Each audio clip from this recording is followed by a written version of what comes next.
Hello, everyone, and welcome to Season 2, Episode 16 of the Dateable AF podcast. Today, we are talking about control issues in cute outfits, why we try to manage our emotions by managing our partner's behavior, and how to stop doing that.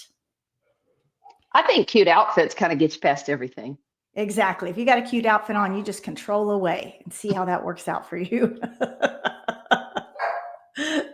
So if you are someone who's ever said, I'm not controlling, I just need you to do exactly what makes me feel safe, this episode is going to be for you. We have noticed that a lot of people try to regulate their emotions by controlling their partner's behavior. So it's super common, but I think it's even more common in queer relationships because the closeness can be so intense and the boundaries get blurry.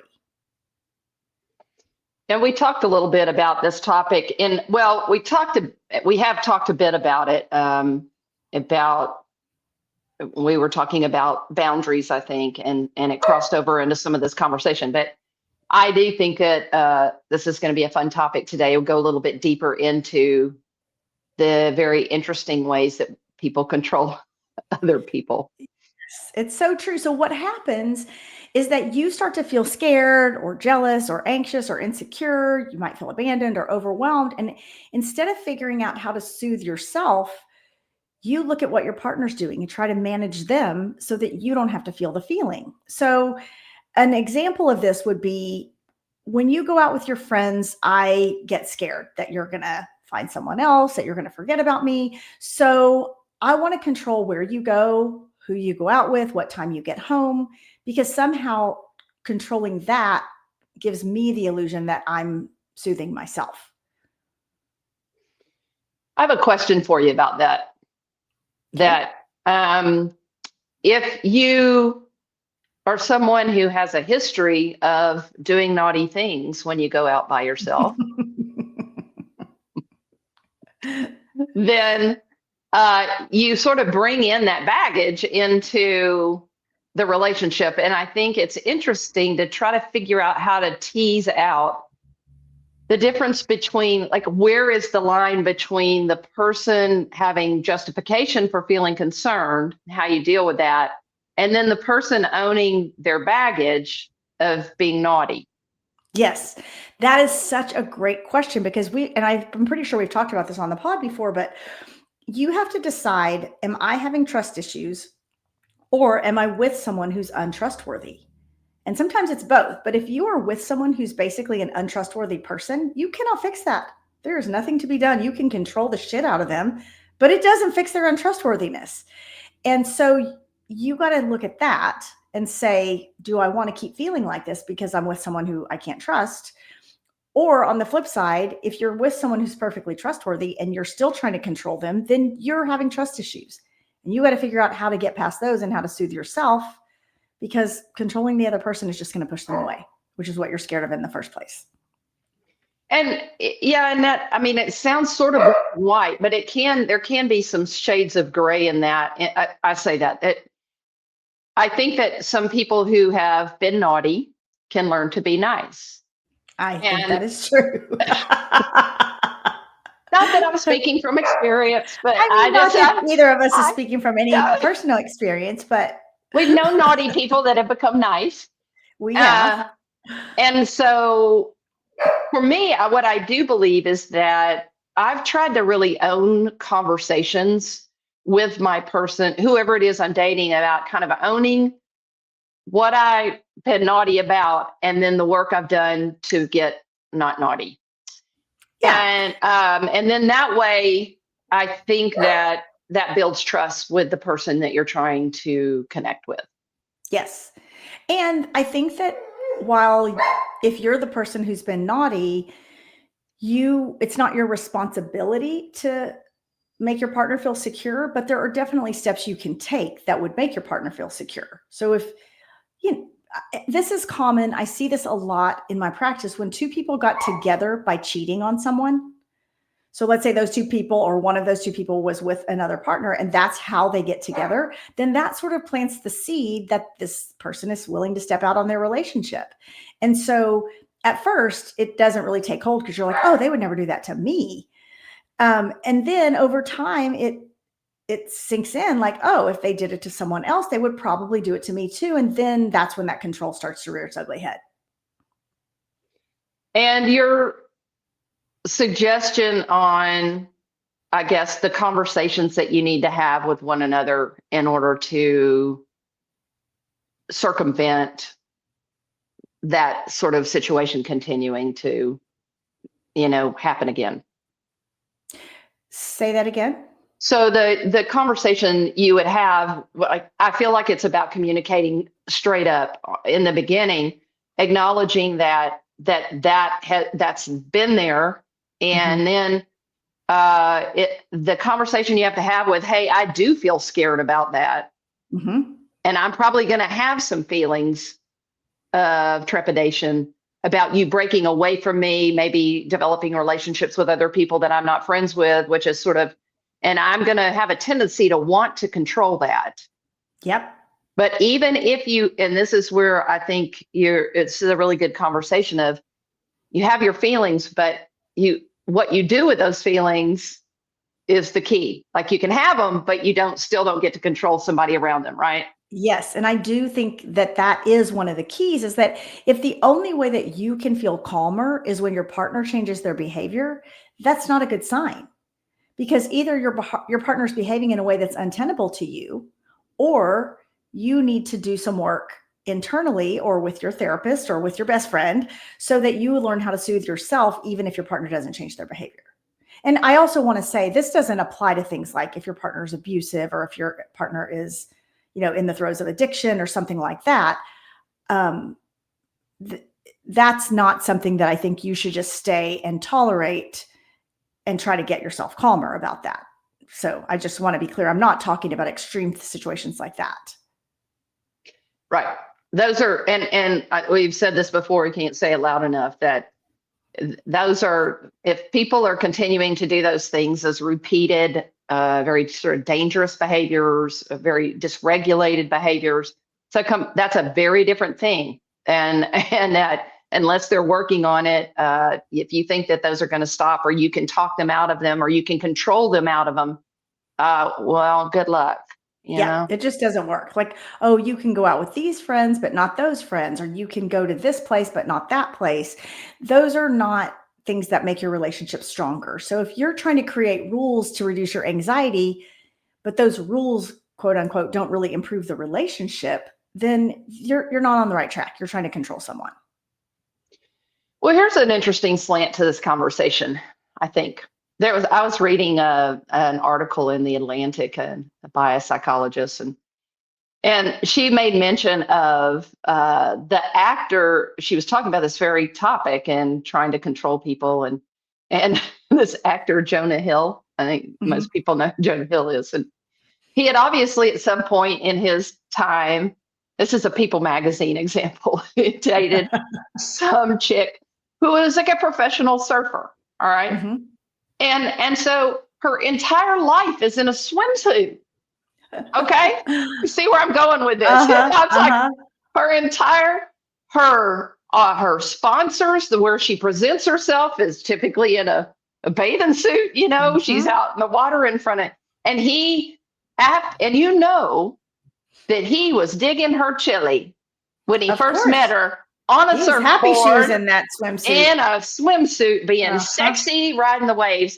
Then he starts dating her, and he wanted to make it off limits for her to wear a bathing suit in any public place. Okay. Without him around. Yeah, there's an example of this that it's like a metaphor, that you see this wild animal out in the, like, let's say in Africa, and you're watching it, and like out on the savannah, and you're just fascinated by it, and you love it so much that you capture it and you bring it home and you put it in a cage in your living room. And at first it's kind of fun because you've got it right there, but then it's not that interesting because it's not doing anything interesting anymore. And I think that's such a great analogy for relationships, that you see this person surfing out in their swimsuit in the wild, and you fall in love with that person. And then you want to put her in a cage and bring her home and take her out of her swimsuit. And it's like, oh, yeah, she's not that interesting anymore because she's not doing the things she loves to do. I don't think they made it. I can see why they did not. But it's so interesting because I think all of us have this tendency to some degree, and it's just a matter of if you stay aware of it and if you continue that pattern or if you're willing to do some work to make that better. So if you're someone who gets upset if your partner wants independence, I mean, that's a problem because we've said it over and over on this podcast. Your partner going out and having a life independent of you is what makes them an interesting person. And then they have interesting life experiences to bring back to you. And yeah, like that's something you want to preserve. It's not something you want to take away. Yeah. I had an interesting situation recently, a dating situation where the person was really drawn to my confidence and the how I show up is socially. Those I don't mind walking into a group of people I don't know, and that feels okay with me, and I love to engage and I'm curious, and so I'm not one of those people that gets real nervous or you have to talk into showing up somewhere. um, at one point I talked because she said a lot to me about that, and at one point I turned to her and I said, so is that one of those things that you think is really appealing right now that 2 years from now you're going to resent the hell out of me about? Yeah, like I never even talked to you at that party all night. Uh-huh, exactly. Yes. She turned around to me and she said, likely. So she had good self-awareness about it at least. Yes. Yes. Like, okay, is that a me problem or is that a you problem? Exactly. Exactly. Yep, that's a great example of that.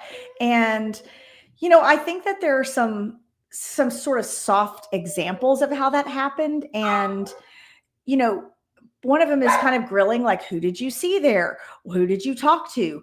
That could be asking out of curiosity, but it could be asking out of control. And I love Navi, but Navi is talking to you right now. I know she is, and I'm about to go give her a talking to. Navi, bless Navi's heart. She's going through a hard time right now. And so we all need to just give her a break. Please excuse the yipping in the background. Okay. Navi's sister passed away recently, and she doesn't quite know how to be an only dog, so she's a little out of sorts these days. She was not funny. I don't know why we're laughing. I know. It's terrible. It's very tragic with child, but I will say Navi was not always a very nice sister. Well, she wasn't. That's true. Anyway, carry on. She wants to be on the podcast today, apparently. Sorry, y'all. Well, and just diving, I know this is a little bit more of a complex conversation around this topic, but that it is important, I think, for you to know what is yours versus what is somebody else's in this conversation. So yeah, that understanding that, yes, that's me and I'm that person and if you are someone who enjoys, like say you're introverted and you really enjoy how easy it feels to be with somebody who's an extrovert and that makes things feel really good until, let's say you get in a relationship and then you want to control their extroversion. Yeah. Yes. And I think you have to be really aware of that. I have been in that, or you're shy. I have been in that scenario where everything is great as long as they get to do it with me. Yeah. Yeah. But the minute that I'm doing the thing that I do without them, it's uncomfortable. Yeah. Yep. And so figuring out which part belongs to which person, I think if you are the person who's being controlled, you have to ask yourself, am I truly being respectful of the relationship? So, you don't have to fully cheat on someone to be disrespectful. You could engage in flirtation with someone else, or you could engage in behavior that's not overtly sexualized, but if you're being respectful or not, and if you're speaking negatively about your partner when you're away from them or things like that. But if your side of the street is clean, then you got to sit with the discomfort of your partner being uncomfortable. and be supportive of them, be kind about it, and don't allow yourself to be controlled. What can you say to your person to acknowledge them, I guess, and make sure that you're not giving it up, but you are being kind? Yeah, the first thing I would say is reassure them. If they are your person, reassure them. You are my person. You are the person I want to be with. I don't want to be with anybody else. I'm not interested in that. Is there something I could do to make you feel safer? And if they say, well, you could be home by 10, then you say, oh, I don't think I'm going to be able to be home by 10. Is there anything else I could do that would help you feel safer? So it's like you're not buying into the control piece about it, because if you're going to cheat, you could cheat before 10. Like the 10 o'clock, it's like the 10 o'clock thing is arbitrary. That's not something that's going to prevent you from behaving badly. So you could cheat at 9. Yeah, you got noon. Yep.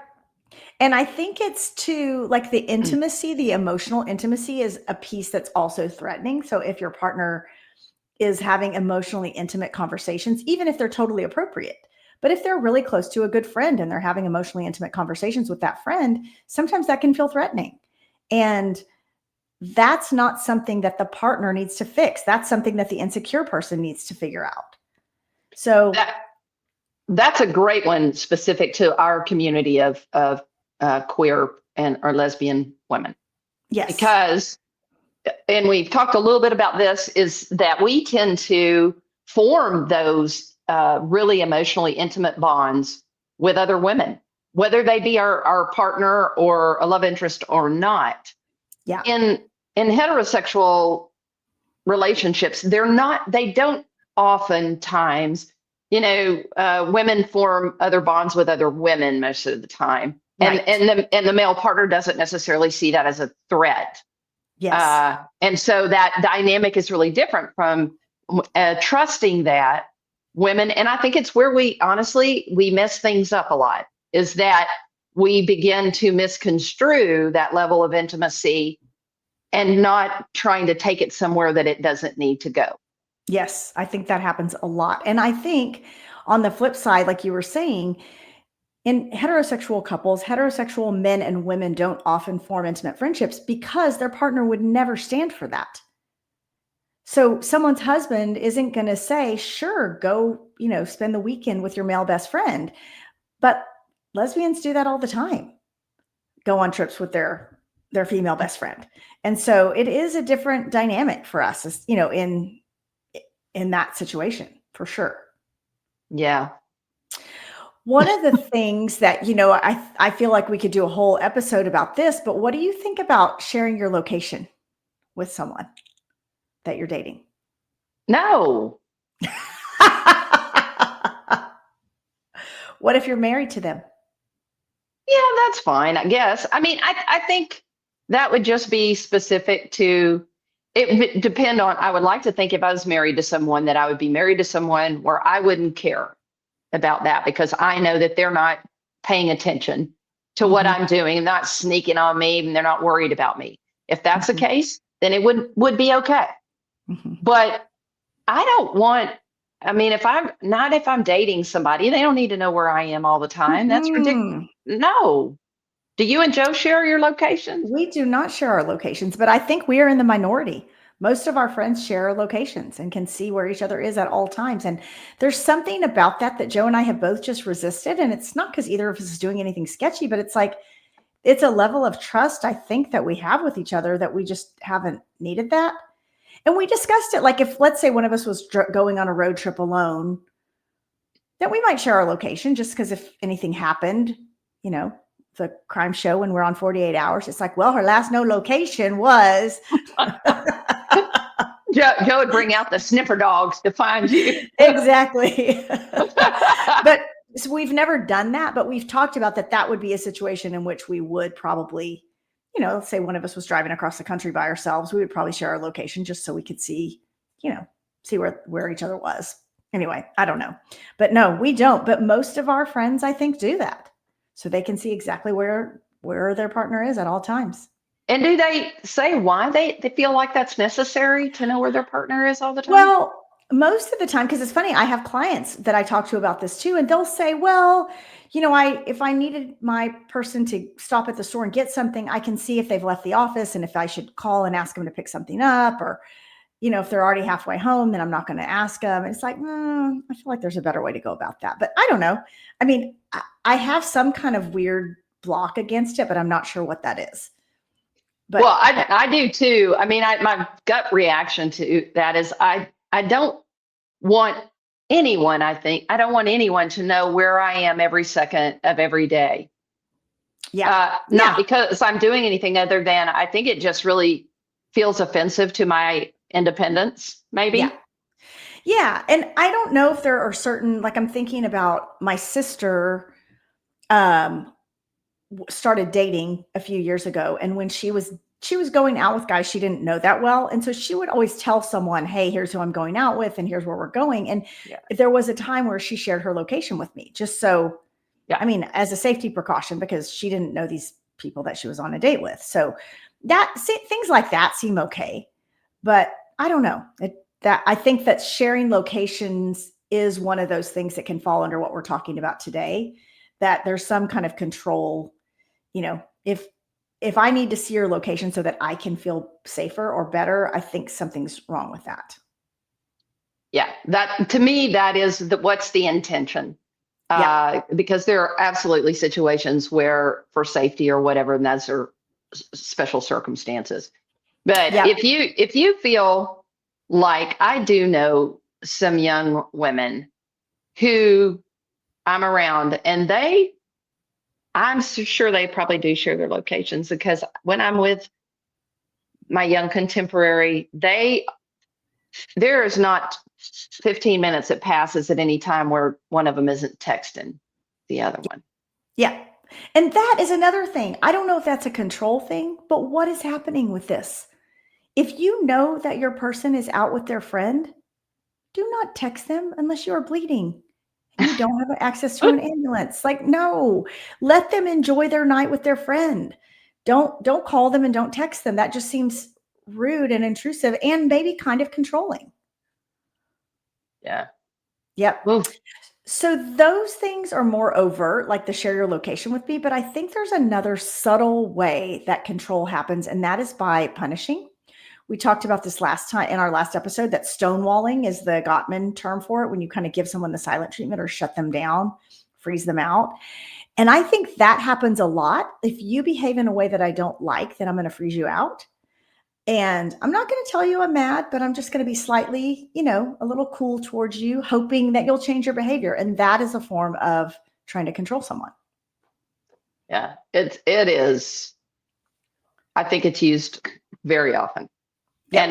And I think the people who do it, they're not willing to own that they're scared or whatever their feelings are. They're just pushing it off on you. That there's something you're not doing. Yeah. Yep. And I think in the bigger picture, we live in a culture who doesn't sit with discomfort very well. If we feel bad, we take a pill for something, or if we don't wait things out. And I think that comes into play here a lot, that I don't want to sit with this feeling of like, oh, I'm scared of what's happening right now, or I'm kind of jealous that you're out with your friend, and instead of just sitting with it and dealing with my feelings, I'm going to try to make that feeling go away by controlling you. Years and years and years ago, when I was not as mature as I am now in these situations. I just have to tell you, I'm on edge right now about what Rachel's about to say. I don't know what it is, but it was before you. Okay, so you're on many years ago. Okay, good. I may think of something else that has to do with you later, but for now. Perfect. So I had an argument with my person, and I was mad about it. I don't remember what the argument was about, but I went to soothe my feelings at Chewy's over a margarita, because that's how I didn't want to stay in my feelings, or I was going to drown my feelings. I was mad. Perfect. And That seems so, like a pretty good, that seems like a pretty good distraction. and I realized that I had some of her money in my pocket. And, Ooh. and so I had one margarita and I tipped the waitress $20. With your girlfriend's money. I love it. That Well, really stuck it to her, didn't it? and I felt really good after that. I came home. The hilarious part about it was I told her what I'd done, and we laughed our asses off about that. We just, and it's still to this day actually really funny between us. But it was my passive aggressive sort of move of screw you, I'm mad. I'm gonna. It was like I'm three taking your times the $20. I love it. price. Shoot. That's a good one. You really got to her. She never did that again. I don't know what it was. That's right. Whatever it was, you really controlled her. Oh, well, so if you are on the receiving end of being controlled, sometimes it's helpful to understand what's going on inside of the controller, we'll call them, and so that you can connect with your compassion around it. Because what happens is it's that person's anxiety that's looking for a leash, it's looking for an outlet. And often that person has a fear of abandonment. And so the way that they keep that in check is they try to make rules for other people to follow so that they don't have to feel abandoned. Most often it is something from that person's past, often even from that person's childhood, that's replaying itself in adulthood and in this relationship. So what they're doing is really not trusting their own ability to handle these hard feelings, and how it's manifesting is that they're trying to set rules for you. So if you can see that sort of small, vulnerable part of them, rather than viewing them as this, bitchy person that's trying to control you, it'll help you respond better to it. And if the person, I think that's excellent. And if the person is using that, I think you have to be very careful that the person that's the controller uses those, like your family history, all the bad things that have happened to you, as an excuse for their behavior. Yeah. And so here you're trying to, we're saying that you can find nice, empathetic ways to acknowledge it, but you still need to be sure you're not going to let them try to control you, even though they've had those bad things happen to them. 100%, because this is something, and this is a fairly common phrase that I hear with couples in my practice. I have fear of abandonment because of my childhood. And every time you go out with your friends, I feel abandoned. It's like, sorry, like, Yeah. that doesn't mean that you don't get to go out with your friends because your person has fear of abandonment. So figuring that out, but you might respond to them more compassionately if you know that's where the controlling behavior is coming from. Let's talk about what it looks like on the receiving end of that control. I think that when you're on the receiving end of it, you often will walk on eggshells to try to avoid upsetting the person or pissing them off. Definitely people feel like they're losing their autonomy. And so that often sparks the opposite response, like they want to rebel against it if they feel like they don't have any autonomy. So I think that often will backfire on the controller. When you feel parented by someone, your chemistry gets wrecked. Like you don't want to have sex with someone that you feel is parenting you. And so that controlling behavior often will really just kind of kill the sexual intimacy in a relationship. Oh my God. And yes. Yeah. And I mean, even bigger than that, it just breeds this resentment that pervades the relationship. Being the person who really hates to be controlled, and it is a button pushing thing for me, as us, you cannot put a bit in my mouth. You just cannot. And if you think that's not true, ask my mother, because she'd tell all my old girlfriends, don't try to put a bit in her mouth. She tried to do it for years and it was not effective for her, and it's still not good. I feel like she's still trying to do that to you sometimes. She does every now and then, and she just gives up sooner than she used to. But you're exactly right that I can just speak for me that makes me want to act out.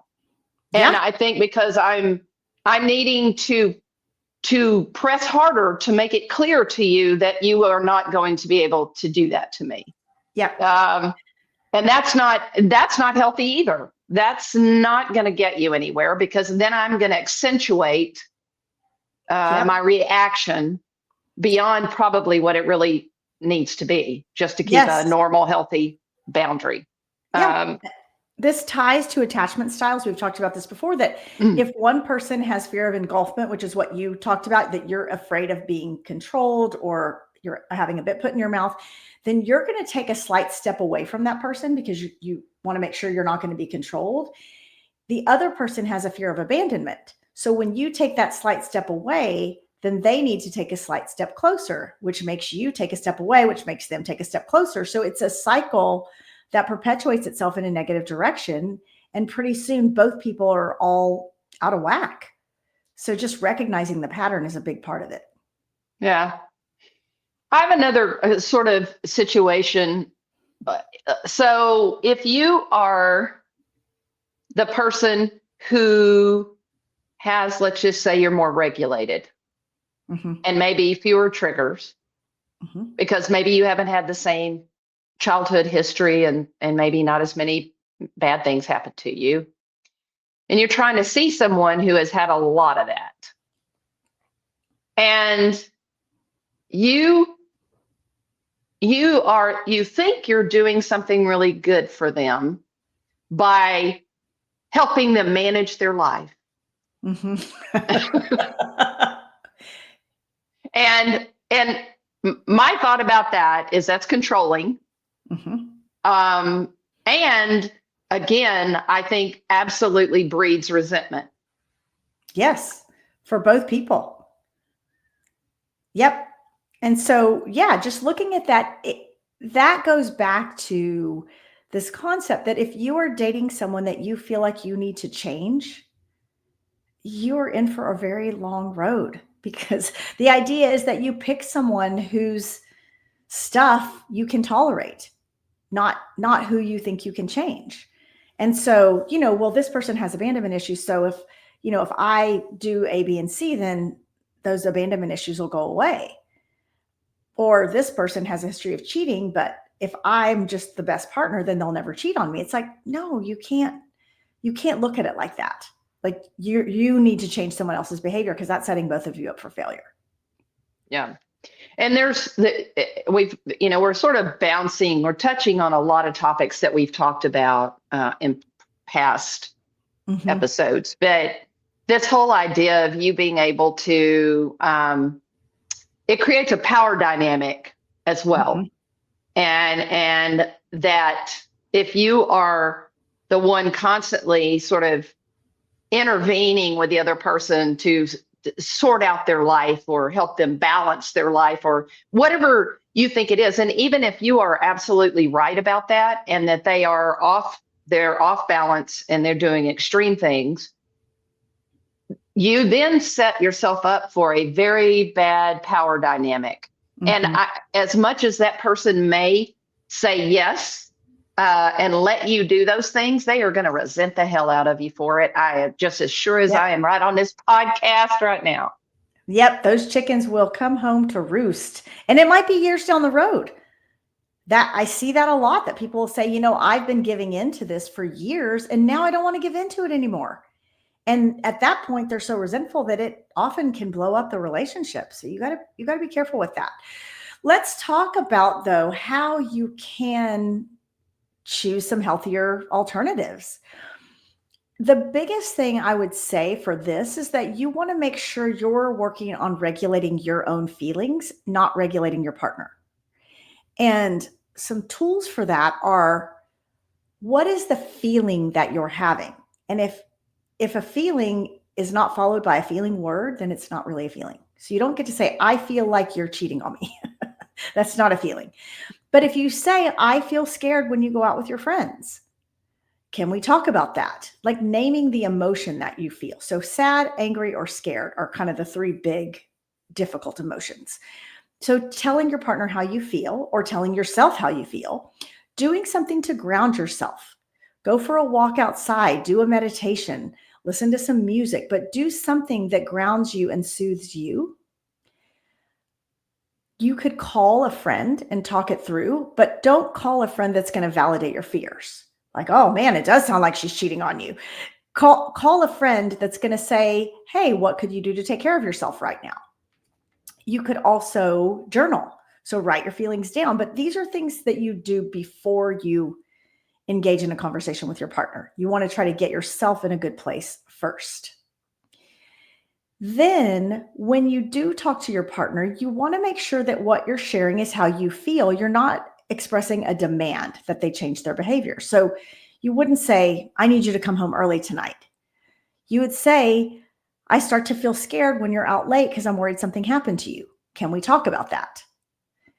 So you don't get to impose rules unilaterally. This is something that you get to talk about between the two of you and figure out what your agreements are with each other.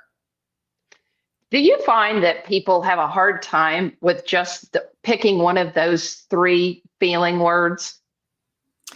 Yes, because I use this in therapy. I ask people to choose between happy, sad, angry, and scared, because all of the other ones sort of fall underneath those. So if you say, I feel anxious, well, that's a form of anxiety. Like if you say, I feel annoyed, well, that's a derivative of anger. So if you think of them in those 4 big categories, then you can sort of dial down to the nuances. But yes, people do resist because people don't want to admit that they're angry or scared or sad. Well, I know that I have had you ask me this before. Okay, Rachel, which is a feeling? I get mad about it. I'm like, no, it's not. That is a feeling. It's a like, feeling. Now I am angry. Now I'm mad. Because you go, nope, that's not a feeling word. I'm like, yes, it is. Annoyed. I'm annoyed. No, I'm pissed off. That's a feeling word. Yeah, upset is my favorite one. Like upset. Is that upset sad, upset scared, upset mad? Like, what does that mean exactly? Yep. People do have a hard time.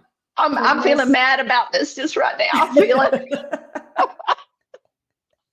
Good job using your words. I like it. Thank you. I feel so silly, but I have had that reaction before, really, of going, Yeah. No, that is a feeling word. No, it's not. I see it all the time. Yeah, when I ask people how they're feeling about something, they'll say, well, I feel like my partner is being, no, that's not a feeling. Oh, so at the end of the day, if you find yourself in this situation, remember that you've got to give each other oxygen, that healthy relationships need space. You need independence from your partner. You need some kind of separate lives. And I think sometimes for women who date women, this piece is very hard because women are often joined at the hip and they do not tolerate it well when their partner does something away from them. But it's good practice for long-term success. Yes. So there is a distinction, I think, between red flags in a relationship and a learning curve. And I want to differentiate that patterns of control that harm the relationship that are actually red flags are things like isolation. Your partner's trying to keep you away from your friends or family or dictate how you spend time with those people. That's a red flag. If they are trying to manipulate you or punish you when you do things without them, that's also a red flag. Any kind of surveillance, like we were talking about earlier, like tracking you on your phone or looking at your phone outside of your permission. Any kind of statements like, if you loved me, you wouldn't do that. Those are all red flags that are really showing up as a pattern of control. And loss of regulation of like responding, like dysregulation, like having a very angry, scary response to things. Yes, for sure. Yeah, dysregulated behavior is a red flag across the board, I would say. There are things that are part of a learning curve of learning to feel secure with your person. And those things are more like asking for reassurance. That's a totally normal thing. Like, hey, I feel a little nervous. Can you reassure me that everything's good between us? Or can you reassure me that I'm the only person you want to be with? That's an okay thing to ask. If you're afraid to request something, like if you're afraid to, uh, if you're asking for something, but you feel vulnerable about it, that's okay. Like saying, hey, would you be willing to talk to me about this? But you're scared to ask that. It's okay to be scared and ask anyway. Sometimes over communication is part of the learning curve. Like you need to really dig in and talk about how you're feeling and talk about your fears. That can be a temporary thing. Obviously that can't go on forever, but that there is a period of over communication where you're just trying to get your sea legs with something, or needing clarity from your partner, asking your partner for clarity about your relationship, about, what their relationship is like with someone else. Asking for clarity, but not asking them to change their behavior is a part of that learning curve. And the difference between the red flags and the learning curve is that the red flags are looking for power. The learning curve parts are just looking for safety and clarification.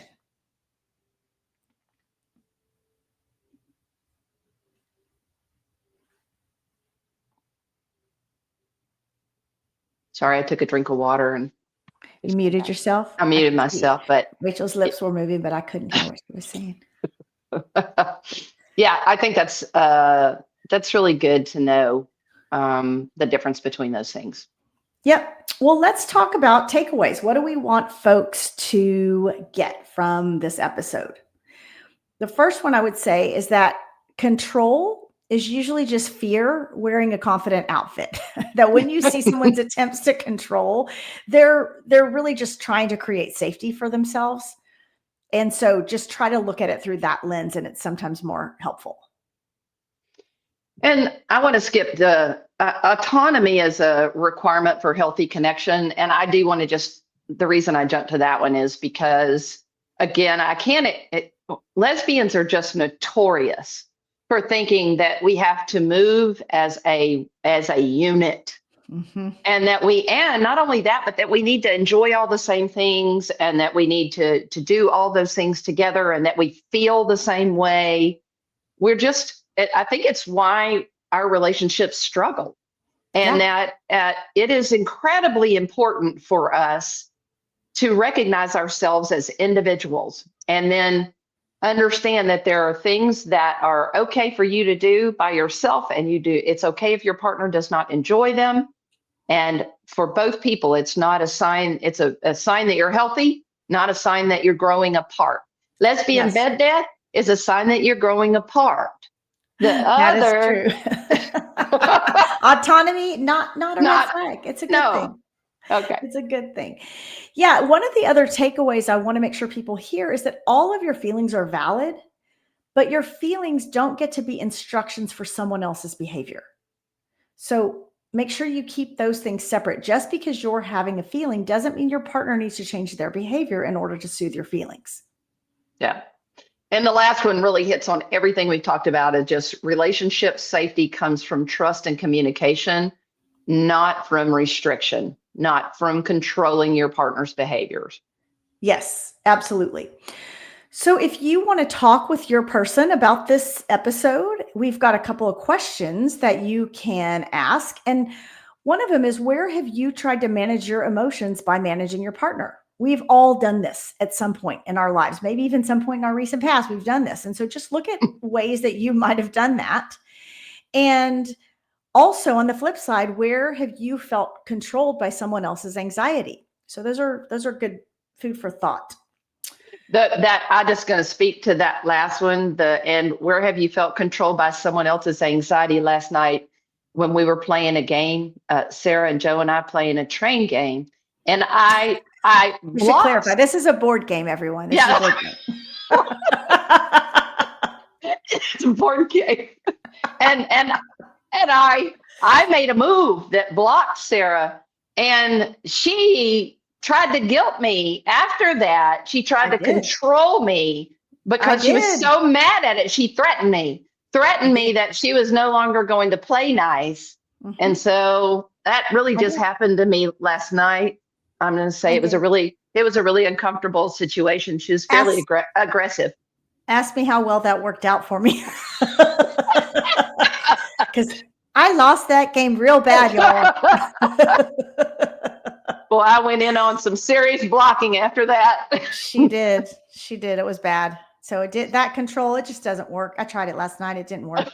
So if you have stories about this or questions for us, we always love hearing from you. It's the highlight of our week when we get your texts and messages. So please message us on Instagram at dateableaf, or you can send us an email, info@dateableaf.com. As always, we want to thank you for listening to the Dateable AF podcast, where we help you find your happy ending. And remember, be bold, be kind, and for the love of queer dating, don't text your ex. Stay dateable. AF.